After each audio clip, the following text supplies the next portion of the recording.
ठीक है जी। तो कल के लेक्चर में, इसके प्रीवियस लेक्चर में हम लोगों ने कुछ कॉन्सेप्ट्स पढ़े थे शीयर फोर्स डायग्राम और बेंडिंग मोमेंट डायग्राम का, जिससे कि थोड़ा बहुत रिवीजन जरूरी है। बिना रिवीजन के आपको शीयर फोर्स डायग्राम और बेंडिंग मोमेंट डायग्राम समझ में नहीं आएगा। तो आज से हमें क्वेश्चन स्टार्ट करने हैं, ठीक है। थोड़े बहुत कॉन्सेप्ट आप याद रखना जो हमने कल डिस्कस करे थे, और नहीं भी आपको याद होंगे तो मैं रिवाइज करा दूंगा, मेरी आदत है रिवाइज कराने की, तो आप टेंशन बिल्कुल ही मत लेना, ठीक है। क्वेश्चन स्टार्ट करते हैं। और सिंपली सपोर्टेड बीम, क्वेश्चन को टुकड़ों में तोड़ा करो। सिंपली सपोर्टेड बीम है, हमने सिंपली सपोर्टेड बीम बनानी, हमने एक सिंपली सपोर्टेड बीम बनानी, और जैसे कि हम बता रहे हैं कि एक आप हिंज और एक रोलर कर लोगे। वो क्यों कर लोगे? क्योंकि स्ट्रेंथ ऑफ मटेरियल में, क्योंकि ये जो स्ट्रेंथ ऑफ मटेरियल आपका सब्जेक्ट है, इसमें 99% जो क्वेश्चंस है वो डिटरमिनेट स्ट्रक्चर के हैं। वो किसके हैं? डिटरमिनेट। और डिटरमिनेट स्ट्रक्चर्स कौन से होते हैं? जो इन static equilibrium equation fx is equals to 0, fy is equals to 0 and movement is equals to 0, इन तीनों इक्वेशन से जो सॉल्व हो जाते हैं। और आपको अगर याद हो तो आपको डिटरमिनेट और इनडिटरमिनेट स्ट्रक्चर्स के लिए मैंने आपका स्ट्रक्चरल एनालिसिस सब्जेक्ट भी स्टार्ट करा हुआ है, कंप्लीट नहीं हुआ, स्टार्ट करा हुआ है, जिसमें हमने 3 यूनिट पढ़ ली है। वो 3 यूनिट में ऑलरेडी मैं आपको डिटरमिनेट और इनडिटरमिनेट स्ट्रक्चर्स बता चुका हूं कि डिटरमिनेट स्ट्रक्चर्स कौन से होते हैं और इनडिटरमिनेट कौन से होते हैं। तो अगर आप बोलोगे कि सर अगर सिंपली सपोर्टेड बीम है तो आप अपने सपोर्ट बन से बना सकते हो, क्योंकि मुझे पता है स्ट्रेंथ ऑफ मटेरियल में डिटरमिनेट स्ट्रक्चर्स है या डिटरमिनेट स्ट्रक्चरल मेंबर्स है, और डिटरमिनेट इन तीनों इक्वेशन से होता है। और ये बीम डिटरमिनेट तभी होगी जब यहाँ पर रोलर, यहाँ पर हिंज और एक रोलर होगा, क्योंकि अगर यहाँ पर दोनों मैंने हिंज बना दिए तो वो डिटरमिनेट भी हो सकता है और इनडिटरमिनेट। देखो अगर ये एक बात करें, हमने अभी एक सिंपली सपोर्टेड बीम बनाई है तो ये तो 100% डिटरमिनेट है। अगर इन दोनों को मैं हिंज सपोर्ट बना दूंगा तो ये डिटरमिनेट भी हो सकता है और इनडिटरमिनेट भी हो सकता है, depends on the load. Load अगर वर्टिकल है, लोड अगर वर्टिकल है तो बीम, अगर ये दोनों हिंज है और लोड अगर आपका वर्टिकल है तो वो डिटरमिनेट होगा, बट अगर लोड इंक्लाइंड है तो वो इनडिटरमिनेट होगा। डिटरमिनेट इंडिटरमिनेट के बारे में हमने स्ट्रक्चरल एनालिसिस में, उसकी भी मैंने ऑब्जेक्टिव क्वेश्चन आपको कराया, उसमें मैंने आपको बहुत अच्छे से बता रखा है, ठीक है। तो इतना ध्यान देने की जरूरत नहीं है। सिंपली सपोर्टेड बीम दो सपोर्ट्स बना दी, क्योंकि फॉर्म में आपके डिटरमिनेट स्ट्रक्चर्स है। Having a span of 3 meters, having a span of 3 meters, 3 meter का स्पान है, तो इसकी लेंथ हो सकती है 3 मीटर्स की। Having a span of 3 meters and carrying a uniformly distributed load. देखो अब यूनिफॉर्मली डिस्ट्रीब्यूटेड लोड मैंने आपको कल ही बताया था, जैसे क्या था रिमोट, ये मान लो सिंपली ये जो रिमोट है, ये रिमोट है आपका सिंपली सपोर्टेड बीम है, ये रिमोट क्या आपका सिंपली सपोर्टेड बीम है, और इसके ऊपर आपने एक यूडीएल रख दिया। क्या रख दिया? यूडीएल रख दिया। अब यूडीएल क्या होता है? जो थ्रू आउट लेंथ लगता है। अब देखो जरूरी नहीं है कि यूडीएल पूरी बीम पर लगेगा, यूडीएल एक छोटी सी लेंथ पर भी लग सकता है, यूडीएल बीम से ज्यादा भी लग सकता है, लाइक ओवरहैंगिंग बीम होगी तो वो बीम से आगे निकल जाएगा। बट इन्होंने क्या लिखा है? having a span of 3 meter and carrying a uniformly distributed load of 10 kN per meter। इन्होंने इस क्वेश्चन में साफ साफ कर दिया कि जो भी यूडीएल है, जो भी यूडीएल है, यूनिफॉर्मली डिस्ट्रीब्यूटेड लोड, वो थ्रू आउट स्पान लग रहा है। जरूरी नहीं है कि हर बार लेंथ पर लगेगा, हो सकता है 2 मीटर पर लगा होता है, हो सकता है 1 मीटर पर लगा होता है, जरूरी नहीं है कि पूरी। बट इस क्वेश्चन में इसने मेंशन करा कि जो यूडीएल आपका लगा हुआ है वो पूरे स्पान पर लगा हुआ है। इसे क्या बोला हुआ है कि एक बीम 3 मीटर की है और 3 मीटर पे एंड 3 मीटर पे carrying a uniformly distributed load of. अब देखना, अब क्या मैं आपको बताता हूं, देखो इस तरीके से होता है। अब आप ध्यान से देखना, इन्होंने यूडीएल की इंटेंसिटी दी है। What is intensity? मैं आपको बताता हूं। इन्होंने यूडीएल की आपको इंटेंसिटी दी है क्या? 10 किलो न्यूटन पर मीटर। मैं आपको बताता हूं, अभी आप ध्यान से समझोगे। ये काला वाला जो रिमोट है हमारा, वो क्या है? आपका सिंपली सपोर्टेड बीम, और ये जो व्हाइट वाला मार्कर है, मतलब व्हाइट जो मार्कर है, ये क्या है आपका? ये है यूडीएल बीम की। अभी देखो हमारा ओवरहैंगिंग वाला केस तो है नहीं, हम तो जितना बीम होगा हमारा, हम इस तरीके से लेते हैं, जितना बीम हमारा है, ये जितना बीम हमारा है उतना हमने मार्कर ले लिया, कोई बात नहीं, रिमोट से कंसीडर कर लेते हैं। जितना बीम था उतना यूडीएल उस पे लगा हुआ है। अब इन्होंने इंटेंसिटी दी है क्या? बीम कितने मीटर की है, बीम कितने मीटर की है, आप ध्यान से देखना। बीम 3 मीटर की है। इन्होंने क्या देखा? हर 1 मीटर पर 10 किलो न्यूटन है। अब देखो इसको हम 3 मीटर डिवाइड करें, देखो इसको हमने 1 मीटर, 2 मीटर, देखो ये दिस इज 1 मीटर, ये अलग 1 मीटर और ये अलग 1 मीटर। अब इन्होंने बोला है कि हर 1 मीटर पर 10 किलो न्यूटन लगा हुआ है। हर 1 मीटर पर लिखा हुआ ना 10 किलो न्यूटन पर मीटर। इसका मतलब क्या? हर एक मीटर पर 10, दैट मींस इस पर कितना लगा हुआ है? 10, इस पर कितना लगा हुआ है? 10 किलो न्यूटन, इस पर कितना लगा 10 किलो न्यूटन। अगर मैं टोटल लोड पूछूं 10 plus 10 plus 10 30 kilo Newton, that means जो टोटल लोड है W वो कितना आपका?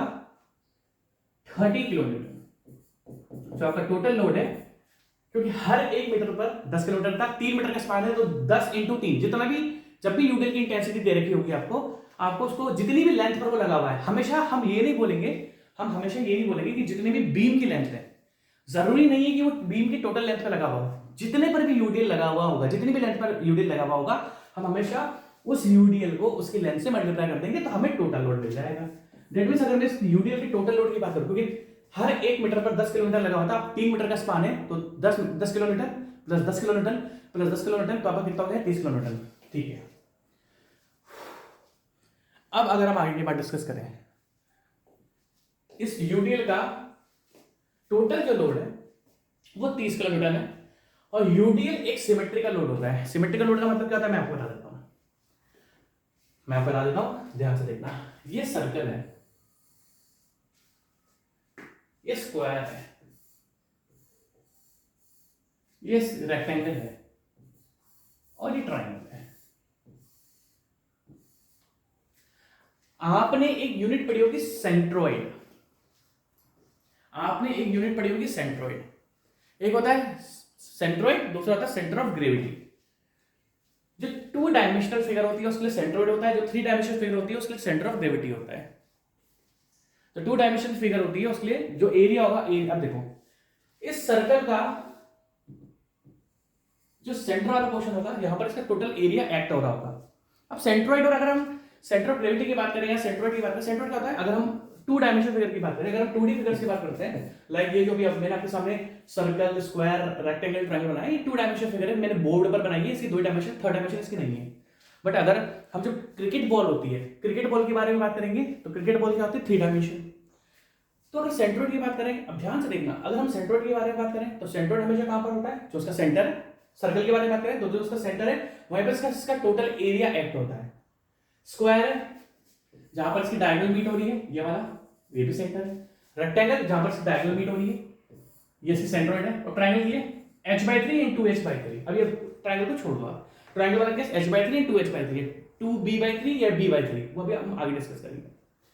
ध्यान से देखना, मैं बता ही देता हूं, अगर मान लो ये b है, this is b/3, is 2b/3। अब आप ध्यान से देखना, अगर मान लो ये यहां पर 2 मीटर का होता, या अगर मान लो ये रेक्टेंगल 2 मीटर का होता तो यहां से क्या था, कितना है 1 मीटर। कहने का मतलब क्या है, और अगर हम मान लो ये 4 मीटर होता तो यहां पर आधा कितना होगा 2 मीटर, यहां से क्या कितना 2 मीटर। कहने का मतलब क्या है, अगर आप देखोगे यूडीएल को तो रेक्टेंगुलर लोड की तरह समझने की कोशिश करना, यूडीएल एक यूनिफॉर्मली डिस्ट्रीब्यूटेड लोड होता है। यूनिफॉर्मली का मतलब क्या है कि जितना यहां पर है उतना यहां पर है, उतना यहां पर है, उतना यहां पर है, उतना यहां पर है, उतना यहां पर है। सिमेट्रिकल लोड है। यूनिफॉर्मली का मतलब ही क्या हो गया, अगर हम यूनिफॉर्मली डिस्ट्रीब्यूटेड लोड के बारे में आपसे बात डिस्कस करें, हम लोग डिस्कस करें तो यूनिफॉर्मली डिस्ट्रीब्यूटेड लोड का तो मतलब है जो यूनिफॉर्मली है। और कोई भी चीज अगर यूनिफॉर्म होती है, लाइक सर्कल, लाइक स्क्वायर, तो हमेशा उसका सेंट्रोइड या सेंटर ऑफ ग्रेविटी कहां पर होता है, उसके सेंटर पर। कहने का मतलब यह है कि अगर ये लोड 3 मीटर का है, आपने पहले तो लिख दी इसकी इंटेंसिटी ऑफ लोड, कि लोड हर 1 मीटर पर 10 किलोमीटर है, बट आपने बाद में ये स्मॉल टर्म कैपिटल लो, बाद में आपने क्या करा, इस पूरी इंटेंसिटी को टोटल लोड में कन्वर्ट करते हैं कि बीम में टोटल लोड कितना है, तो हमने 10 प्लस 10 प्लस 10 या फिर 10 मल्टीप्लाई जो भी जितनी भी लेंथ पर लगा हुआ है उसको मल्टीप्लाई कर दिया। कहने का मतलब क्या है, 1.5 मीटर पर, अब ये क्या कर, अब यहाँ पर हमने टोटल लोड पे कन्वर्ट कर दिया और यहाँ से यहाँ तक सिमेट्रिकल लोड है, तो ये अपने सेंटर पर लग जाएगा कन्वर्ट करके, और कितना आपका 30 किलो न्यूटन, जो कि हमने टोटल लोड पर इसको कन्वर्ट कर दिया। अब आप ध्यान से देखना, जो कि हमने इसको टोटल लोड पर कन्वर्ट कर दिया। अब देखो यहाँ पर जो यूडीएल का टोटल लोड था वो 3 मीटर 1.5 मीटर पर हमने, क्योंकि एक सिमेट्रिकल लोड है, हमने इसको सेंटर पर कन्वर्ट कर दिया by multiplying by its length, जितनी भी लेंथ पर लगा हुआ है, और जो टोटल लोड है कन्वर्ट हो गया वो सेंटर पर लग गया। ध्यान से देखना, जैसे ये डाउनवर्ड लोड लगा, यहाँ पर क्या डायलॉग हो जाएगा, यहाँ पर रिएक्शन जगह बदलेगी, यहाँ पर आ जाएगी RA और यहाँ पर आ जाएगी RB, यहाँ पर आ जाएगी RA, यहाँ पर आ जाएगी RB। ध्यान से देखना यार, अब ये RA और RB जो रिएक्शंस आई है, लाइक जो आपकी ये डाउनवर्ड लोड था तो ये अपवर्ड रिएक्शंस आई है। अगर ये अपवर्ड लोड होता तो यहाँ पर डाउनवर्ड रिएक्शंस आती है। रिएक्शंस हमेशा equal in magnitude but opposite direction. Newton third law क्या बोलता है कि भैया कभी भी आपने अगर कोई फोर्स लगाया किसी भी मेंबर पर या मटेरियल पर, तो उसके अंदर रिएक्शन डेवलप होगी, जो कि मैग्नीट्यूड में इक्वल होगी। मैग्नीट्यूड में इक्वल मतलब ये दोनों किसकी वजह से है, इसकी वजह से है। That means RA plus R B is equals to, क्या लोड लगा हुआ है 30 kilometer, R A plus R B is equals to 30 kilometer. यार जगह बचती नहीं है, कैसे काम चलेगा ऐसे, जगह तो मुझे बची, ऊपर वाली जगह वेस्ट हो गई हमारी। आप इसको लिखो यार, मुझे मिटाना पड़ेगा, ये लिख लो इसको पूरा, क्योंकि मुझे ऊपर वाली जगह चाहिए। आप लिख लो इसको पूरा।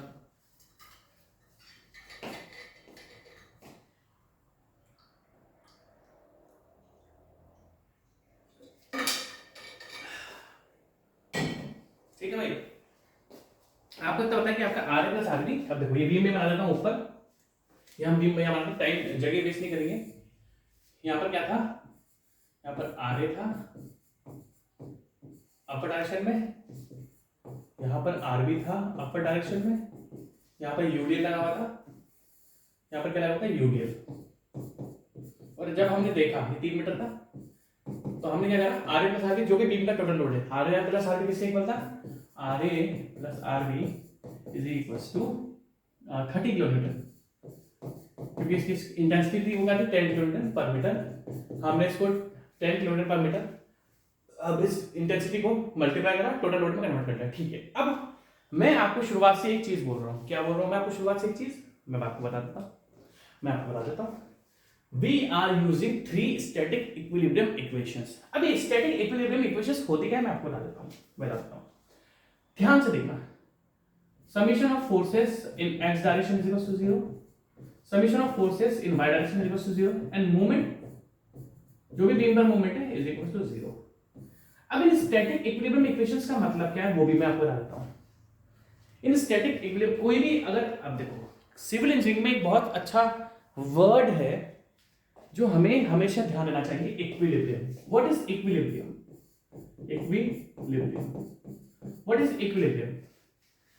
इक्विलिब्रियम ऐसा है, जब घर बनता है या फिर मान लो हमने एक मॉल बनाया, मॉल बनाने के बाद हमने उस मॉल को ओपन कर दिया मेरे से लोगों के लिए, तो जब वो स्ट्रक्चर बन रहा था तो उस पर ज्यादा लोड नहीं लग रहा था, जब वो बन रहा था तो लोड, उस पर अगर कोई स्ट्रक्चर है तो उस पर कौन सा लोड लग रहा था, ओनली डेड लोड लग रहा था।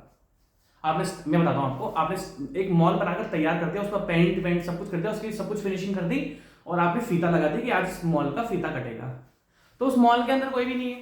तो अभी मैं बोलूँ कि मॉल के जो मेंबर्स है, लाइक मॉल के जो बीम्स हैं, मॉल के जो कॉलम्स हैं, मॉल के जो स्लैब है, मॉल के आप देखना टॉप फ्लोर पर हमेशा ट्रस होता है, मॉल के टॉप फ्लोर पर हमेशा ट्रस होता है, क्योंकि मॉल के टॉप फ्लोर पर कभी भी लोड नहीं लगता, तो वो सोचते हैं कि हम इतना बड़ा स्लैब क्यों देंगे, तो ट्रस दे देते हैं, वो मैंने आपको सब बताया है। फिर भी अगर आगे की बात डिस्कस करूँ, तो जब हम मॉल में चल जाते हैं तो मॉल अपनी जगह पर रहता है ना, ऐसा तो नहीं कि जैसे हम सारी पब्लिक भीड़ भाड़ मॉल के अंदर चल जाती है तो मॉल टूट जाता है, नहीं। स्टैटिक इक्विलिब्रियम इक्वेशन यही बताती है। And what is equilibrium, force लगने से पहले और फोर्स लगने के बाद मेंबर आपका अपनी जगह पर रहना चाहिए। व्हाट इज इक्विलिब्रियम, फोर्स लगने से पहले आपने कोई स्ट्रक्चर बना दिया, अभी उस पर कोई फोर्स नहीं लग रहा, बट अगर आपने बाद में उस पर फोर्स लगाया तो वो अपनी जगह पर रहना चाहिए, वो अपनी जगह पर रहना चाहिए। इसको बोलते हैं स्टैटिक इक्विलिब्रियम इक्वेशन या इक्विलिब्रियम ऑफ मेंबर। तो कोई भी मेंबर फोर्स लगने से पहले, फोर्स लगने के बाद अपनी जगह पर अपने इक्विलिब्रियम को तभी मेंटेन करेगा जब उसके सारे फोर्सेस का समेशन, जो कि एक्स डायरेक्शन में 0 है, वाई डायरेक्शन में 0, उस पर मूवमेंट, दैट मींस कहने का मतलब क्या है, कोई भी मेंबर अपनी पोजीशन पर तभी रहेगा जब उसमें सारे फोर्सेस का रिजल्टेंट 0।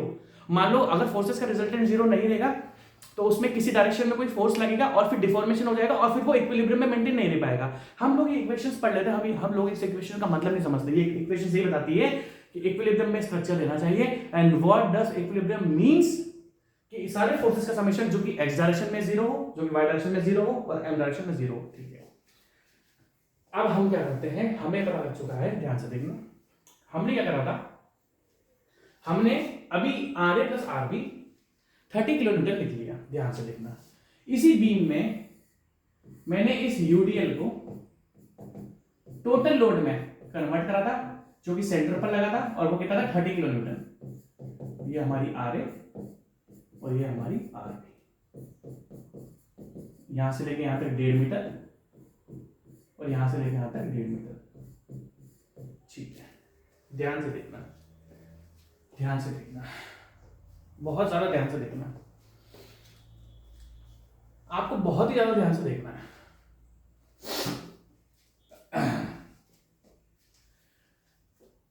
अगर अब आप ध्यान से नहीं देखोगे तो प्रॉब्लम हो जाएगी, ठीक है। एक वर्ड होता है मूवमेंट, जो कि क्या इक्वल होता है, force multiply by perpendicular distance. मैंने कल आपको एक चीज बताई थी, ये रिएक्शंस डेवलप क्यों हुई थी, ये रिएक्शंस डेवलप क्यों हुई थी? आपने बताया था कि सर न्यूटन का थर्ड लॉ आता है, every action has a reaction which is, Newton का थर्ड लॉ क्या था कि हर एक्शन का मतलब हर फोर्स का एक रिएक्शन डेवलप होगा, हर फोर्स का एक रिएक्शन डेवलप होगा जो कि इक्वल इन मैग्नीट्यूड होगा, मतलब अगर 30 है तो 30 डेवलप होगा बट अपोजिट इन डायरेक्शन। और इसके सारे और कंडीशन था अंटिल एंड अनलेस मेंबर और support does not move from its position. क्या बोला था मैंने? तीसरा चीज क्या थी? मूवमेंट या रेजिस्टेंस या फोर्स का रिएक्शन, रिएक्शन तभी डेवलप होता है, ध्यान से देखना भाई मेरी बात, रिएक्शन तभी डेवलप होता है, रिएक्शन तभी डेवलप होता है जब आपका मेंबर या सपोर्ट अपनी पोजीशन से ना हिले। आपने, बताता हूं क्यों, ये सपोर्ट है, हिंज सपोर्ट, ये सॉरी हिंज सपोर्ट है ये, और ये रोलर सपोर्ट है। क्या हिंज सपोर्ट मूव कर सकता है? क्या हिंज सपोर्ट मूव कर सकता है? नहीं सर, ना ये एक्स में मूव कर सकता है ना ये वाई में मूव कर सकता है, बट क्या ये जेड में मूव कर सकता है? हिंज बताऊं क्या होता है, मैं बताता हूं आपको। आपका आपने डोर देखा है, डोर घर का दरवाजा होता है, घर का दरवाजा क्या होता है? ध्यान से देखना भाषा, तभी समझ में आएगी चीजें, वरना समझ में नहीं आएगा। अगर आपने मेरी चीजें ध्यान से नहीं देखी तो फिर आपको कुछ भी मजा नहीं आएगा। घर का दरवाजा दिखा है, हाँ, उसके अंदर हिंज लगी हुई होती है, पतले पतली से पत्तियां लगी हुई होती हैं। मैं तो अभी दरवाजा तोड़ नहीं सकता, वरना तोड़ दिया था आपको। उसके अंदर हिंजेस लगी हुई होती है। अब ध्यान से देखना, ये दरवाजा है, ये दरवाजा है, मैंने दरवाजा देखना ध्यान से, दरवाजा है। क्या दरवाजे को हम वाई डायरेक्शन में मूव कर सकते हैं? क्या दरवाजे को मैं वाई डायरेक्शन में मूव कर सकता हूं? नहीं। क्या दरवाजे को मैं एक्स डायरेक्शन में मूव कर सकता हूं? नहीं। क्या जो हमारा डोर होता है, जो हमारे घर का दरवाजा होता है, देखो मैं पूरा कॉन्सेप्ट से पढ़ा हूं, जो हमारा घर का दरवाजा होता है, क्या उसको आप पकड़ के बाहर निकाल सकते हो? नहीं, वो तो ऐसे से खुलता है सर, ऐसे ऐसे। ध्यान से देखना भाई साहब, प्लीज ध्यान से देखना, तभी मजा आएगा। जो डोर होता है हमारा ऐसे खुलता है और ऐसे बंद हो जाता है। ध्यान से देखना, तभी मजा आएगा। ध्यान से देखना, प्लीज ध्यान से देखना, सब रटाते हैं, मैं समझा रहा हूं। जो घर का दरवाजा होता है उसमें हिंजेस सपोर्ट होते हैं। क्या दरवाजा ऐसे मूव होता है? नहीं। रोलर सब, अब देखो रोलर वाला, आजकल जो रोलर दरवाजे चल रहे वो वाला नहीं। ध्यान से देखना, हमारा दरवाजा ऐसे मूव नहीं हो सकता, हमारा दरवाजा ऐसे खुलता है, ऐसे बंद हो जाता है। क्या वो ऐसे से मूव कर सकता है? नहीं। ये कौन सी डायरेक्शन है? ये कौन सी डायरेक्शन है? ये कौन सी डायरेक्शन है सर? ये वाई डायरेक्शन है। ये कौन सी डायरेक्शन है? एक्स। ना दरवाजा वाई में मूव हो सकता है, ना दरवाजा एक्स में हो सकता है, बट क्या दरवाजा ऐसे खुल रहा है? ये तीसरी डायमेंशन कौन सी है? This is Z. कहने का मतलब क्या है? जेड डायरेक्शन में मूव होता है, हिंज सपोर्ट जेड डायरेक्शन में मूव होता है। और जैसे ही ये मूव हो गया, और जैसे ही ये मूव हो गया, जैसे ही ये मूव हो गया, कहने का मतलब क्या है भाई साहब? ध्यान से देखना, हमारा हिंज सपोर्ट एक्स में और वाई में तो मूव नहीं होता, बट जेड में मूव होता है। और जैसे ही मूव हो गया, जैसे ही मूव हो गया, उसमें रिएक्शन डेवलप नहीं होगी, उसमें रिएक्शन डेवलप नहीं होगी। और वो रिएक्शन पता है कौन सी होती है? Movement, movement in Z direction, movement in Z direction. देखो जी, इस हिंज सपोर्ट में वाई रिएक्शन आती है, क्योंकि ये वाई डायरेक्शन में नहीं हिल सकता। और रिएक्शन हमेशा, रिएक्शन तभी डेवलप होगी, रिएक्शन तभी डेवलप होगी, रिएक्शन तभी डेवलप होगी जब आपका मेंबर अपनी पोजीशन से मूव नहीं कर रहा। अगर आपका मेंबर अपनी पोजीशन से मूव कर रहा है तो रिएक्शन डेवलप नहीं होगी। तो यहाँ पर हिंज सपोर्ट में दो रिएक्शन आती है, एक आती है RA और एक आती है HA। दो रिएक्शन आती हैं, क्योंकि ये इन दोनों डायरेक्शन में मूव नहीं कर सकता। पर तीसरी डायरेक्शन में मूवमेंट हो रहा है ना, तीसरी डायरेक्शन में मूवमेंट हो रहा है ना, इसलिए हिंज सपोर्ट की तीसरी जो रिएक्शन होती है, हिंज सपोर्ट की जो तीसरी रिएक्शन होती है, कौन सी? MZ, वो किसके इक्वल होती है? 0।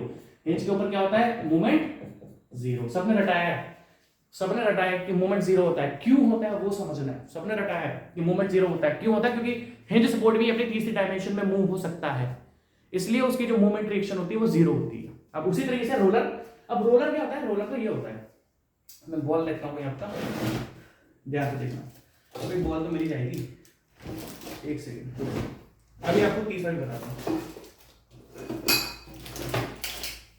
कोई बॉल नहीं मिलती यार, कवड़ा हो रहा है। चलो मिल गया रोलर सपोर्ट। आपकी किस्मत अच्छी है, आपकी किस्मत बहुत अच्छी है, और मुझे एग्जैक्ट रोलर सपोर्ट मिल गया। ये दिस इज रोलर सपोर्ट। इससे अच्छा रोलर सपोर्ट क्या मिलेगा? देखो ये रोलर सपोर्ट है, इसके ऊपर आपने बीम रखी हुई है, ये भी बीम, ये होता है रोलर सपोर्ट। असली में रोलर सपोर्ट ऐसा ही होता है, मतलब सर्कुलर होता है, सर्कुलर होता है, ऐसा नहीं है कि इस तरीके से होता है, सर्कुलर होता है। आपको एक ही चीज ध्यान से देखनी पड़ेगी, तभी मजा आएगा क्वेश्चन में। ये रोलर सपोर्ट है जो कि आपने किसी भी चीज पर रखा हुआ है, वो स्लैब हो, कुछ भी हो सकता है, कॉलम का टॉप हो सकता है, पियर का टॉप हो सकता है, कुछ भी हो सकता है। आपने क्या करा, कॉलम बना दिया, कॉलम के ऊपर बीम डाली। देखो ये कॉलम हो गया, कॉलम के टॉप के ऊपर आपने रोलर सपोर्ट रखा हुआ है, और ये बीम है या स्लैब है या गर्डर है। अब अगर मैं आपसे पूछूं तो ये रोलर सपोर्ट कौन सी डायरेक्शन में मूव नहीं हो सकता? ध्यान से देखना, ध्यान से देखना, this is roller support, this is roller support. क्या ये एक्स में मूव हो सकता है? क्या ये एक्स में मूव हो सकता है? देखो ये कॉलम का टॉप है, ये कॉलम का टॉप है। अरे यार ये देखो ना, मैं बता ही देता हूँ ना यार, कौन थोड़ी बात है। ये देखो ये कॉलम का टॉप है, ये कॉलम है, ये कॉलम का कैप है, और ये रोलर सपोर्ट आपने रखा हुआ है इस तरीके से, ये रोलर सपोर्ट रखा हुआ है। तो कॉलम तो अपनी पोजीशन से हिलेगा नहीं, ध्यान से देखना। ये रोलर सपोर्ट क्या एक्स डायरेक्शन में मूव हो सकता है? हाँ हो सकता है। और अगर मूव हो गया तो रिएक्शन नहीं आएगी। क्या ये एक्स डायरेक्शन में मूव हो सकता है? हाँ सर हो सकता है, तो रिएक्शन नहीं आएगी। क्या ये जेड डायरेक्शन में मूव हो सकता है? देखो ध्यान से देखना, this is X, this is Z, this is Y, X Y, क्योंकि मैंने बताया आपको सर्कुलर होता है, वाई में मूव कर सकता है, एक्स में भी मूव कर सकता है, या फिर एक्स में मूव कर सकता है, जेड में मूव कर सकता है, बट वाई में मूव नहीं कर सकता। इसीलिए रोलर पर दो रिएक्शंस होती है जीरो। कौन सी? अगर हम रोलर, देखो अब मैं आपको फिर बता देता हूँ यार, जगह नहीं मेरे पास एक्चुअली, इसमें मेरे को मिटेगा तो पूरा मिटेगा यार। देखो कहाँ लिखो यार, ये देखो हिंज सपोर्ट में ओनली एक डायरेक्शन में मूव हो सकता था, इसलिए उसमें एक डायरेक्शन में रिएक्शन जीरो होती है। ये दो डायरेक्शन में मूव नहीं हो सकता, तो इसके अंदर दो रिएक्शंस आती है, एक तो आती है वर्टिकल, एक आती है हॉरिजॉन्टल, बट इसके अंदर मूवमेंट क्या होता है? जीरो, क्योंकि तीसरी डायरेक्शन में ये मूव कर सकता है। रोलर में ओनली एक रिएक्शन आती है, क्यों? देखो ये एक्स में मूव हो रहा है, ये सर्कुलर है तो ये वाई में भी मूव हो सकता है, बट ये नीचे मूव नहीं हो रहा। और जब ये नीचे मूव नहीं हो रहा तो इसमें ओनली एक वर्टिकल रिएक्शन, ये नीचे मूव नहीं हो रहा, और अगर ये नीचे मूव नहीं हो रहा तो इसके अंदर एक वर्टिकल रिएक्शन आएगी बस। और कौन सी होती है? ओनली रोलर के अंदर कौन सी रिएक्शन होती है? Only vertical reaction.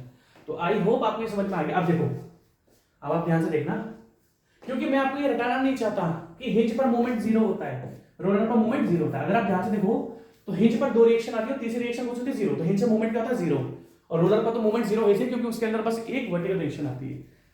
मेरी यार तबीयत थोड़ी खराब सी है, मेरा ताकत नहीं है यार शरीर के अंदर, फिर भी मैं कोशिश कर रहा हूँ। आज थोड़ा सा है, इच्छा तो मेरी ये थी कि 1.5 लाख क्वेश्चन हैं, क्वेश्चन कराने में मजा आता है मुझे, बट आज ताकत है नहीं यार, सो नहीं पाया आज, 3 घंटे सोया हूँ, तो बड़ा वीकनेस हो रही है यार बॉडी के अंदर। ठीक है, तो अगर हम आगे ध्यान से देखते हैं, आज का लेक्चर आज छोटा पड़ेगा यार, मेरा पता है क्या ताकत नहीं है शरीर में। अगर अब ध्यान से देखना, तो हमने ये पढ़ लिया कि हिंज पर मोमेंट किसके इक्वल होता है? जीरो, और रोलर पर मोमेंट किसके इक्वल होता है? जीरो। ठीक है, अब ध्यान से देखना, इस बीम का डिफ्लेक्शन कैसे होगा? ध्यान से देखना यार, जगह नहीं है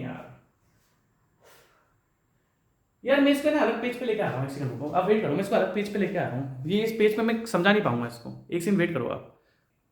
ठीक है जी, मैं इसको यार इस पेज में मिटा के मैं इसको अब नेक्स्ट पेज पर लेके आ रहा हूँ यार, क्या करें यार, इससे परेशान हो जाएंगे ना हम लोग। ठीक है, अब आप ध्यान से करना, अब आएगा मजा, क्योंकि अब मेरे पास नंबर ऑफ पेजेस हैं।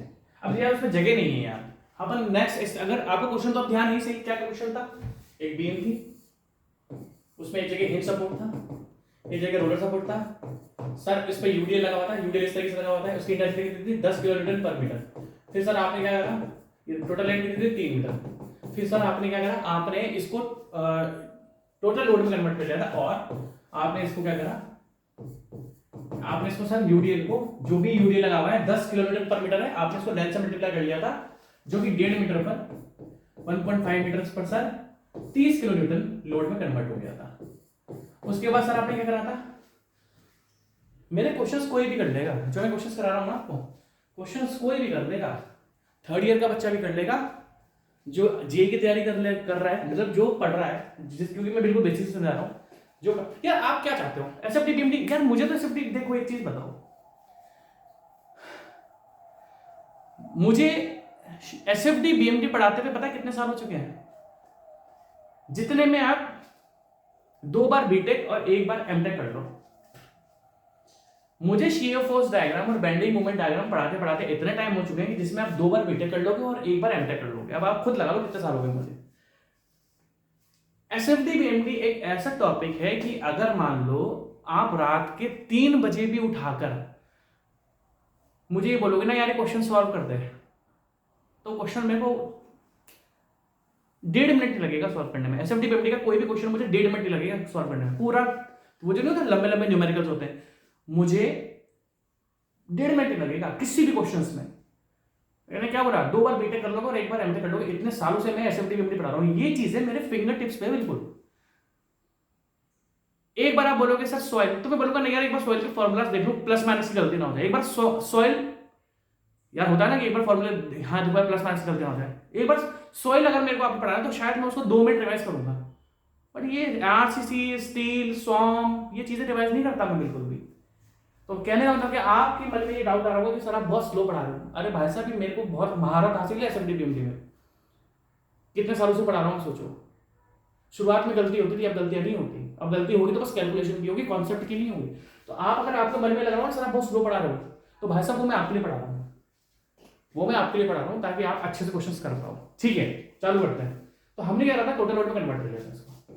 यहाँ पर रिएक्शन आई थी क्या, आर, और यहाँ पर रिएक्शन क्या आएगी आपकी आर, और आर प्लस आर। अब देखो अब आ रहा है ना मजा मजा, अब जगह मिल रही है मुझे। और आर प्लस आर आपका किसके इक्वल था, आर प्लस आर आपका 30 किलोमीटर।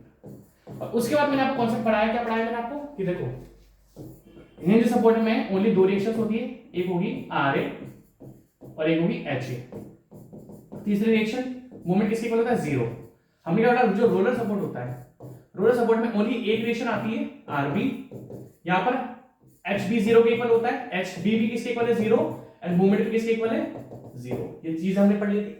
अब मैंने आपको कल साइन कन्वेंशंस पढ़ाए थे। अगर आपको साइन कन्वेंशन ध्यान हो, क्या था साइन कन्वेंशन, कि जब भी बीम में सैगिंग होती है, अगर बीम आपकी कुछ इस तरीके से बेंड होगी, जब भी बीम में सैगिंग होती है, क्या होती है सैगिंग, तो हम हमेशा बेंडिंग मोमेंट को क्या लेते हैं, पॉजिटिव। जब बीम में हॉगिंग होती है तब हम बेंडिंग मोमेंट क्या लेते हैं, नेगेटिव।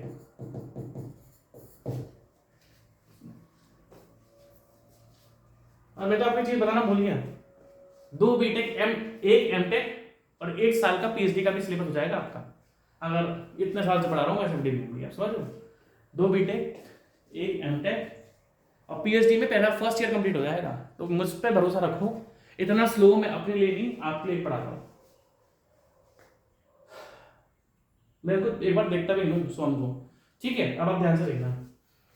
तो कहने का मतलब क्या है, bending moment positive, bending moment negative. अब इसका मतलब क्या है, आपको बीम की डिफ्लेक्टेड शेप देखनी है। मैं बता देता हूँ आपको, अगर ये बीम है आपकी, यार इसको यहाँ यही लेके आते हैं, अगर ये बीम है आपकी, तो अगर मान लो इस पर लोड लगा तो ये बीम किस तरीके से बेंड होगी, ऑब्वियसली देखो डाउनवर्ड डायरेक्शन में बेंड, फोर्स लग रहा है, लोड लग रहा है, तो बीम आपकी कुछ इस तरीके से बेंड होती है।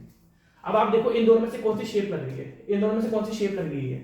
अगर मैं आपसे बोलूं कि ये वाली शेप है, ये वाली शेप, आप बोलोगे सर ये वाली शेप है, इससे बेंडिंग मोमेंट क्या है, पॉजिटिव। कहने का मतलब क्या है, बीम में अब आप जो भी पहला मूवमेंट लोगे, इस साइन कन्वेंशन का मतलब क्या है, बीम में अब जो भी पहला, बीम में अब जो भी पहला बेंडिंग मोमेंट लोगे वो पॉजिटिव लोगे, दूसरा नेगेटिव। मैं बताता हूं कैसे। अब आप ध्यान से देखो, हमारा बी पर मोमेंट किसके इक्वल है, 0 के, ए पर मोमेंट किसके इक्वल है, 0 के। मैंने बता दिया आपको, तीसरी रिएक्शन 0 होती है, जेड डायरेक्शन वाली। समझने की कोशिश करोगे मजा आएगा। हमारा ए पर भी जो मोमेंट है वो 0 है, और हमारा बी पर भी जो मोमेंट है वो 0 है। ये चीज क्लियर हो गई आपको, हम लोगों से क्लियर हो गई, ठीक है। ध्यान से देखना। तो हम एक काम करते हैं, अगर मैं आपसे बोलूं what is summation of m is equal to 0, इसका मतलब होता है कि बीम में जितने भी मूवमेंट्स हैं उन सबका समेशन जीरो के इक्वल है, और यही स्टैटिक इक्विलिब्रियम इक्वेशन है।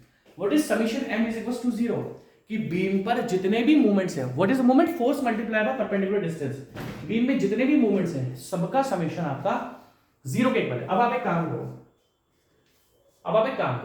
क्या, अब आप एक काम करो क्या, कि बी सपोर्ट पर मूवमेंट किसके इक्वल है, सर जीरो के इक्वल है। At support B movement is equal to zero, movement is equal to zero. अब कैसे जीरो आया वो मैंने आपको बता दिया, movement is equal to zero. Take movement of all forces at B, take movement of all forces at B, and at B movement is equal to zero.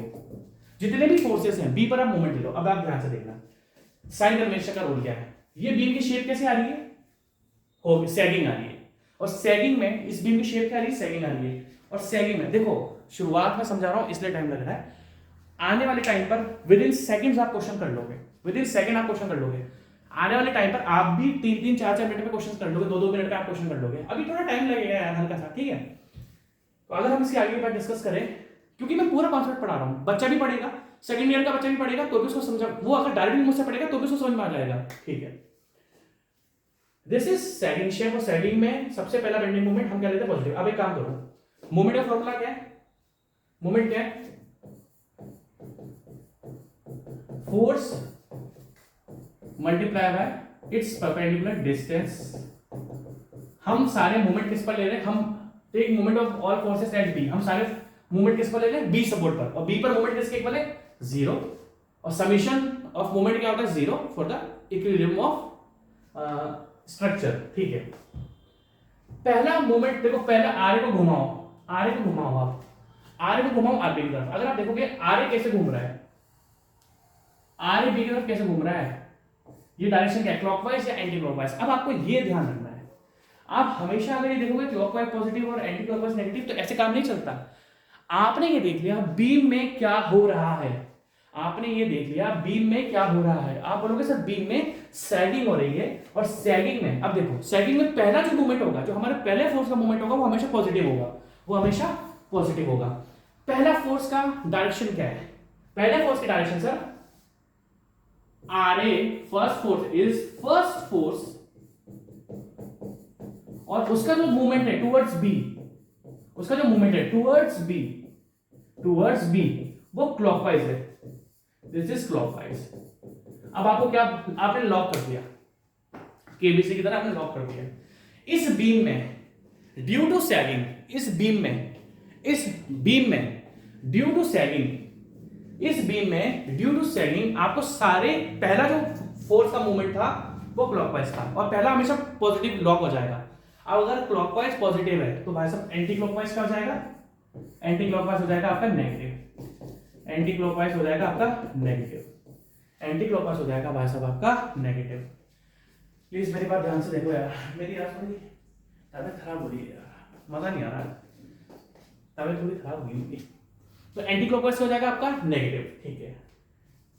R A B की तरफ कैसे आ रहा है, क्लॉकवाइज आ रहा है, और अगर आप 30 किलोमीटर को देखोगे तो 30 किलोमीटर कैसे जा रहा है, एंटी क्लॉकवाइज। 30 किलोमीटर कैसे आ रहा है, एंटी क्लॉकवाइज। अब जो डायरेक्ट करते हो ना क्लॉकवाइज पॉजिटिव, ऐसा नहीं होता, वो आप डिसाइड करोगे। मान लो बीम में होगिंग हो रही है, तो बीम का पहला जो फोर्स होगा, अब उसे देखो इस बीम में क्या हो रहा है, सैगिंग। अब आप ध्यान से देखना, मान लो मैं ए पर सपोर्ट लेता, और ए पर मूवमेंट लेता, तो अब आरबी कैसे घूम रहा है, एंटी क्लॉकवाइज, तो आप एंटी क्लॉकवाइज को भी पॉजिटिव लेते।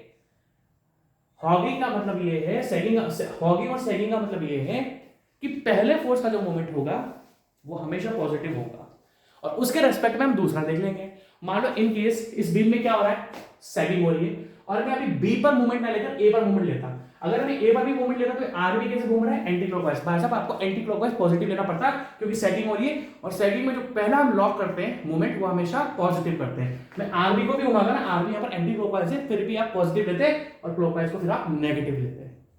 तो ये होता है सैगिंग और हॉगिंग का मतलब, ठीक है।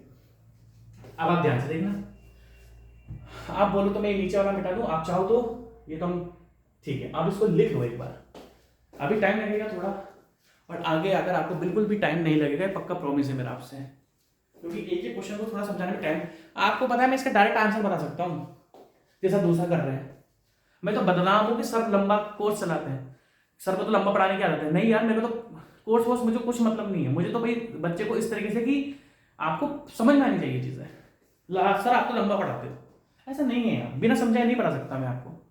गालियाँ तो आप मुझे देते हो, मैं गालियाँ पे देखो भैया, कोई दूसरा गाली दे दे तो मैं स्वीकार करता नहीं, कोई दूसरा गाली दे दे तो वही सब स्वीकार नहीं करता मैं, फिर मैं एक्शन लूंगा। स्टूडेंट गाली देता है तो मैं स्वीकार कर लेता हूँ, क्यों भैया?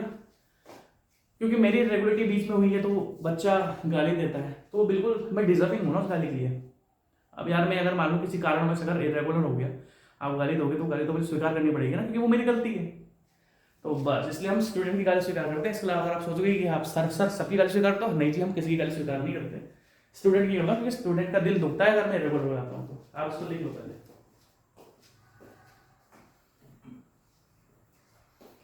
ठीक है? हाँ ये भी लिख लो पहले एक बार, बहुत इंपॉर्टेंट है।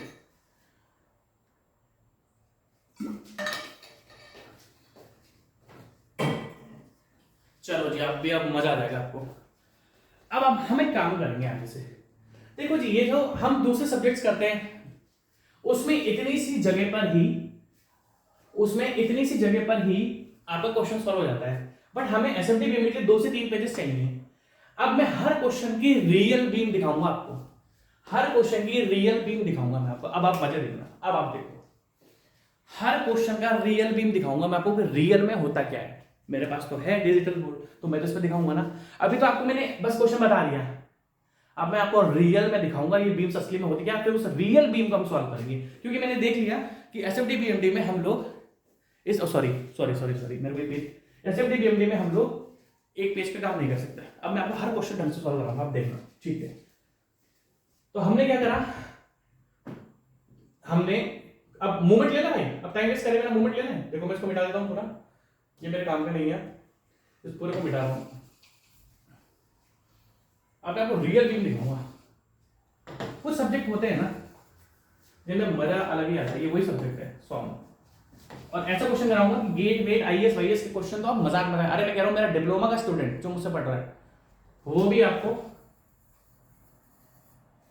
गेट का और आईएएस का क्वेश्चन सॉल्व कर देगा। और ये मत सोचना सर आप हमें गेट क्यों पढ़ा रहे हो, जरूरी है भैया, आजकल के एग्जाम का कोई पैटर्न नहीं है, आजकल के एग्जाम का कोई पैटर्न नहीं है, ठीक है? अब आप ध्यान से देखना, हम बी पर मूवमेंट ले रहे हैं, बी पर मूवमेंट देखो आर कैसे घूम रहा है, बी की तरफ क्लॉकवाइज, और मूवमेंट ले रहे हैं तो मूवमेंट होता है force multiply by take movement यार ये क्या करा मैंने, अच्छा आदत पड़ेगी ना यार मेरी, अरे यार हैंग हो गया क्या, किस्मत ही नहीं चल रही था, अरे हुआ क्या, हाँ ठीक है, take movement at B, take movement of all forces at B, take moment of all forces at B। अब देखो आर को घुमाओ, सेकंड में हमने लॉक कर दिया था, आर के साथ है क्लॉकवाइज मतलब पॉजिटिव। अब मूवमेंट ले रहे तो force multiply by perpendicular distance, इसकी परपेंडिकुलर डिस्टेंस कितनी है, बी तक 3 मीटर मूवमेंट ले रहे हैं ना, और मूवमेंट में तो फोर्स मल्टीप्लाई परपेंडिकुलर डिस्टेंस। अब देखो 30 किलोमीटर एंटी क्लॉकवाइज है, नेगेटिव -30, और 30 की 20 बी तक की डिस्टेंस कितनी है, 1.5 मीटर, 30 की बी तक की डिस्टेंस कितनी है, 1.5 मीटर, तो मल्टीप्लाई बाय 1.5, और बी पर जो सपोर्ट है उस पर मूवमेंट किसके इक्वल है, 0। तो यहां से आप देख सकते हो 3RA कितना 45, तो आर यहां से कितना रहेगा 15 किलोमीटर, आर कितना आ जाएगा आपका 15 किलोमीटर, और आर प्लस आर कितना था 30, तो यहां पर पुट कर दो, आर कितना था 15, यहां पर पुट कर दो, इक्वेशन 1 है ये, put R is 15 kilometer, that means 15 plus RB is equals to 30, तो यहां से हमारे पास आरबी भी कितना आ रहा है 30 - 15 किलोमीटर। और अभी तो मैं आपको डायरेक्ट बता सकता था, क्योंकि जब भी लोड सेंटर पे लगता है या लोड सिमेट्रिकल होता है तो जो भी टोटल लोड होता है वो आधा आधा यहां पर डिवाइड हो जाता है। बट अभी शुरुआत में आपको नहीं बताना चाहता हूं मैं, जब भी लोड आपका डायरेक्ट लगेगा, मतलब सेंटर पर लगेगा, सिमेट्रिकल है कि जब हम बीम को मोड़ दें तो लोड एक दूसरे के ऊपर ओवरलैप हो रहे हैं। In the case of symmetrical loading ये रिएक्शंस में टोटल लोड आधा आधा चल जाता है। बट यहां पर मैंने आपको सॉल्व करके दिखाया। आप देख लो क्वेश्चन, लिख लो इसको, लिख लो यार, इसको आप लिख लो, आपके लिए बहुत इंपॉर्टेंट है।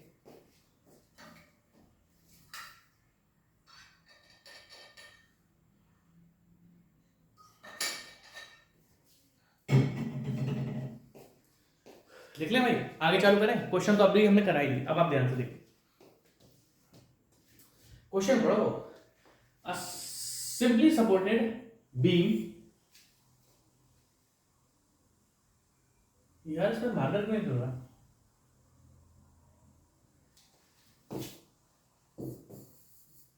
ठीक है चलो कोई बात नहीं। A simply supported beam having a span of 3 meter and carrying a UDL distributed load has a shear force at the mid span. इसने आपसे shear force पूछा है भाई साहब, इसने आपसे shear force पूछा है, आपको ध्यान रखना पड़ेगा। अब आपको दिखाता हूं, इसने आपसे shear force पूछा है, इसने आपसे shear force पूछा है, और वो भी मिड स्पान पर। अब आप ध्यान से देखना, अब मैं आपको बीम बना रहा हूं, देखो, अरे चल जाना यार। अब आपको मैं दिखाता हूं मस्त, अब आप ध्यान से देखना, बढ़िया दिखाता हूं मैं आपको।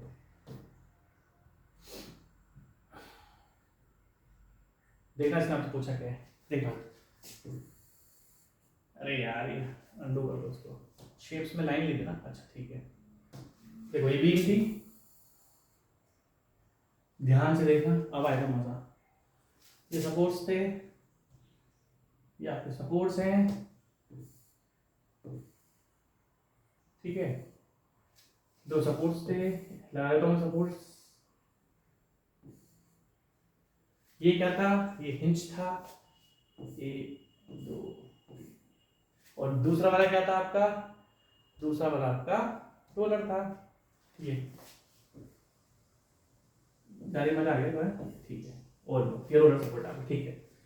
ध्यान से देखना, अब इसके ऊपर क्या लोड लग रहा था, यूनिफॉर्मली डिस्ट्रीब्यूटेड लोड लग रहा था। इसके ऊपर क्या लग रहा था आपका, यूनिफॉर्मली डिस्ट्रीब्यूटेड लोड लग रहा था, जो कि मैं लगा देता हूं रेड से। इसके ऊपर क्या लग रहा था आपको, यूनिफॉर्मली डिस्ट्रीब्यूटेड लोड लग रहा था। अब देखो मैं बताता हूं, अरे यार एक सेकंड थोड़ा सा मेहनत कर लेता हूं, एक सेकंड। इसके ऊपर क्या लग रहा था, यूनिफॉर्मली डिस्ट्रीब्यूटेड लोड लग रहा था सर, ये मैंने यहां पर यूनिफॉर्मली डिस्ट्रीब्यूटेड लोड लगा दिया, बहुत बढ़िया। ये यूनिफॉर्मली डिस्ट्रीब्यूटेड लोड इस तरीके से,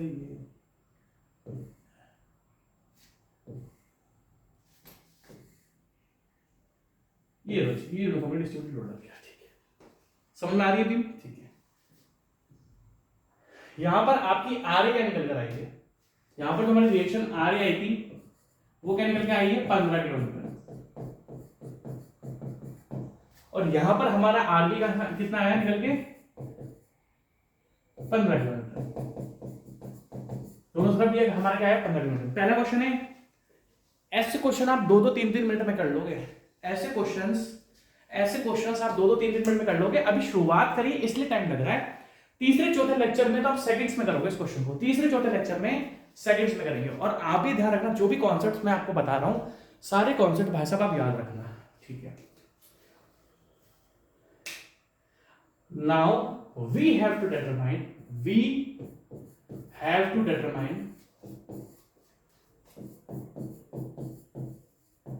shear force at the mid span। अब आप ध्यान से देखना, इसको मैं 1-1 मीटर में डाल देखो, यहां से लेके आते हैं कितना है सर, 1 मीटर, यहां से लेके आते कितना है सर, ये सर 1 मीटर, मतलब यहां से लेके आते कितना है, 1 मीटर। अब आप ध्यान से देखना, आपको मजा आएगा। अगर हमें क्या करना है, इसके सेंटर पर मिड स्पान, मतलब मिड स्पान पर हमें शियर फोर्स को डिटरमाइन करना है भाई साहब, हमें मिड स्पान पर शियर फोर्स को डिटरमाइन करना है, ठीक है। अगर मैं बोलूं कि यहां पर जो लोड लग रहा है, चलो कोई बात नहीं, यहां पर कितना लोड लग रहा है, यहां से यहां तक सब 10 kilometre,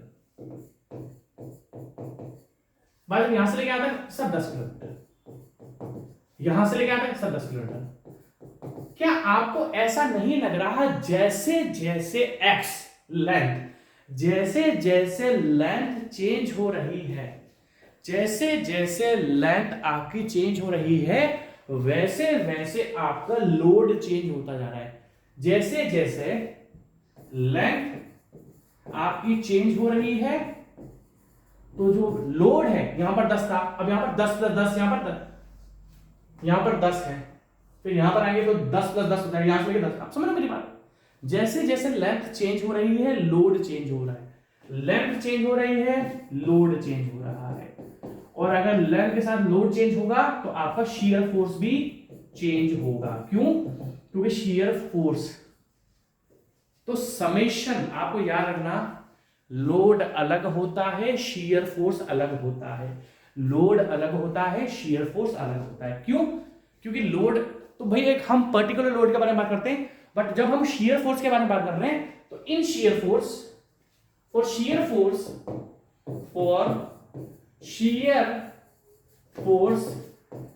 we take resultant of forces,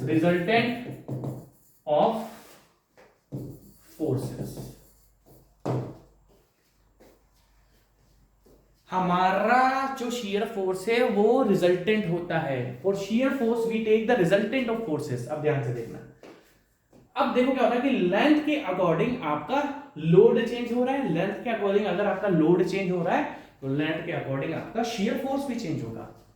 तो इसलिए हम कभी भी लेंथ की कोई डायरेक्ट वैल्यू, अगर हम शियर फोर्स करेंगे या बेंडिंग मूवमेंट करेंगे, देखो दो, एक लोड हो सकता है क्या यूडीएल लेंथ पे, ये यूनिफॉर्मली डिस्ट्रीब्यूटेड लोड है। कोई ऐसा लोड भी हो सकता है जो लेंथ पे डिपेंड ना हो, बट क्या ये लेंथ के अकॉर्डिंग चेंज हो रहा है? यहां पर 10 है, यहां से 10, हाँ सर चेंज हो रहा है। तो इस केस में क्या करते हैं, अब देखो जहां पर भी, देखो ये इसका मिड स्पान है, ये इसका मिड स्पान है, हाँ सर है, मिड स्पान कितना है? 1.5 मीटर। तो हम क्या करेंगे, जहां पर हमें फाइंड करना हम ले लेते हैं यहां पर एक्स, क्योंकि लेंथ के अकॉर्डिंग शियर फोर्स चेंज हो रहा है। ये एक ऐसा यूनिफॉर्मली डिस्ट्रीब्यूटेड लोड होता है। यूनिफॉर्मली डिस्ट्रीब्यूटेड लोड आपका एक ऐसा लोड है जो कि लेंथ के अकॉर्डिंग चेंज हो रहा है, इसलिए हम इसको लेंथ को हमेशा एक्स मानते हैं। जो भी लेंथ के अकॉर्डिंग चेंज होगा उसको हम हमेशा लेंथ में एक्स ले लेंगे। अब मान लो हम यहां से स्टार्ट कर रहे हैं, तो यहां पर एक्स कितना हो गया? 0, यहां पर एक्स कितना है? 1.5। अब आप ध्यान से देखना, यहां पर एक्स कितना है? 0, और यहां पर एक्स कितना आपका? 1.5। यहां पर एक्स कितना है? 0, यहां पर एक्स कितना आपका? 1.5। एक्स 0, एक्स 1.5, ठीक है। अब आप बना रहे now shear force equation, now shear force equation up to mid span, up to mid span, mid span तक हम ए सपोर्ट से कैलकुलेशन, ये ए सपोर्ट है, हम यहां से कैलकुलेशन स्टार्ट करेंगे, ये बी सपोर्ट है, यहां पर x कितना है? 0, और यहां पर b पर x कितना है? 3, और बीच में x कितना है जहां पर हमें फाइंड करना है? 1.5। अब आप इक्वेशन देखना, इक्वेशन देखना भाई साहब, ध्यान से देखो। सबसे पहले हम ए से इक्वेशन चालू कर रहे हैं, हम बीच वाले पोर्शन को सी मान लेते हैं, ए बी सी। हम ए से इक्वेशन स्टार्ट कर रहे हैं। अब देखो ए पर आपका कौन सा फोर्स है, अपवर्ड या डाउनवर्ड? अब शियर फोर्स पर आ जाओ, शियर फोर्स साइन कन्वेंशन, जब ये अपवर्ड और ये जब लेफ्ट में अपवर्ड, साइन कन्वेंशन पर आ जाओ, जब लेफ्ट में अपवर्ड और राइट में डाउनवर्ड फोर्स होता है, जब लेफ्ट में अपवर्ड और राइट में डाउनवर्ड फोर्स होता है, तो हम शियर फोर्स को क्या लेते हैं? पॉजिटिव। अब क्या होता है, लेफ्ट में कौन सा फोर्स है सर? लेफ्ट में अपवर्ड है, आपने लॉक कर दिया। जितने भी अपवर्ड, हम ओनली ये साइन कन्वेंशन पहले फोर्स के लिए हम यूज करते हैं। अब जितने भी फोर्सेस हैं एक अपवर्ड डायरेक्शन वो पॉजिटिव है, और जितने भी फोर्सेस इन डाउन, देखो ये यूडिल इस तरीके से लगता है, जितने भी फोर्सेस हैं ये देखो, ये इस तरीके से लगता है यूडिल, इस तरीके से यूडिल भाई ऑब्वियसली डाउनवर्ड डायरेक्शन में लग रहा है, यूडिल तो डाउनवर्ड डायरेक्शन में लग रहा है। तो यूडिल की जो डायरेक्शन है वो कौन सी है? डाउनवर्ड। अब आप ध्यान से देखना, हमने देखा कि लेफ्ट में अपवर्ड है, आ रही क्या? Upward. We lock all upward forces. अब अपन एसएफटी में ये करेंगे यार, क्वेश्चंस को देख लेंगे, उसके बाद मैं आपको नेक्स्ट पेज पर ले आऊंगा, क्योंकि ना पॉसिबल नहीं हो पाता है ना। फिर एक हमने क्या करा, अब ध्यान से इक्वेशन बना रहा हूं मैं। आर ए कौन सा फोर्स है? अपवर्ड है सर। आर ए कौन सा फोर्स है? अपवर्ड। और शियर फोर्स में ओनली फोर्स आएगा, मूवमेंट नहीं आ रहा। बेंडिंग मूवमेंट में हम परपेंडिकुलर डिस्टेंस से मल्टीप्लाई करते हैं, पर शियर फोर्स में हम बस फोर्स लेंगे। आर ए क्या है सर, पॉजिटिव का अपवर्ड है, तो शियर फोर्स इक्वेशन हो जाएगा सर प्लस का 15, क्योंकि आर ए लेफ्ट में अपवर्ड होता है। अगर आर ए लेफ्ट में, आप समझ, मैंने दोनों बताया कि ये डाउनवर्ड है और ये अपवर्ड है, तो फिर वो नेगेटिव होता है। मैंने आपको साइन कन्वेंशन बताया, उसको देखो एक बार। अब अगला लोड कौन सा है सर, यूडीएल। सर अगला लोड कौन सा है, यूडीएल। यूडीएल की इंटेंसिटी क्या है, पहली बात, यूडीएल की इंटेंसिटी कितनी रखी है, 10 किलो न्यूटन पर मीटर। क्या यूडीएल हर एक लेंथ पर चेंज हो रहा है? और अगर मैं आपसे बोलूं कि यूडीएल का टोटल लोड क्या होता है, टोटल लोड ऑफ यूडीएल, जो भी इसकी इंटेंसिटी है, आप ध्यान से देखना, जब हमने 10 इंटू 3 करा था, वो हमने मूवमेंट नहीं लिया था, वो फोर्स ही था। जब हमने 10 इंटू 3 करा था, तो वो मूवमेंट नहीं था, वो क्या था, वो हमने इंटेंसिटी को लेंथ से हमारे पास लोड दिया था। कहने का मतलब है कि अगर टोटल, देखो ये यूडीएल की इंटेंसिटी की हर एक लेंथ पर इतना मीटर है, अब कितनी लेंथ है वो बीम के ऊपर डिपेंड करेगा। Total load of UDL, intensity क्या है 10, और जब मैं इसको लेंथ से मल्टीप्लाई कर लूंगा तो मेरे पास क्या आता है, टोटल लोड। यूडीएल का अगर आपको टोटल लोड चाहिए तो जितनी भी लेंथ पर यूडीएल लगा हुआ है उसको टोटल लोड से मल्टीप्लाई कर लो। तो टोटल लोड ऑफ यूडीएल कितना है 10। अभी हमने लेंथ कितनी मानी है, शियर फोर्स इक्वेशन बना रहे हैं, लेंथ कितनी मानी है इनटू x। यूडीएल कौन सी डायरेक्शन में है, डाउनवर्ड। जब आरए अपवर्ड था तो हमने सारे अपवर्ड फोर्सेस को पॉजिटिव और डाउनवर्ड फोर्सेस को नेगेटिव, -10 इंटू x, खत्म। अब इसने ये इक्वेशन बन चुकी है। Now shear force equation for AC, this is shear force equation for AC. आप बोलोगे सर आपने x क्यों लिया, आपने 1.5 से मल्टीप्लाई क्यों नहीं करा? मैं 1.5 से भी मल्टीप्लाई कर सकता हूं, बट मैंने इसलिए नहीं लिया क्योंकि यूडीएल हर एक लेंथ पर चेंज हो रहा है। अगर मेरे को यूडीएल का टोटल लोड भी निकालना है तो यूडीएल का टोटल लोड उसकी लेंथ पर डिपेंड करता है, और यहाँ पर लेंथ हमने x मान ली। अब हमें सेंटर पे x, सेंटर x कितना है, सेंटर पे x कितना है 1.5 मीटर। आप इसमें 1.5 पुट कर दो, 15 माइनस 10 इंटू 1.5, तो ये 15 बन जाएगा, is equal to 0। That means इस बीम के सेंटर पर जो शियर फोर्स है वो कितना है आपका 0। इस बीम का सेंटर पे कितना है 0। चलो हम नेक्स्ट क्वेश्चन मिलेंगे। Take care, bye bye, Tata.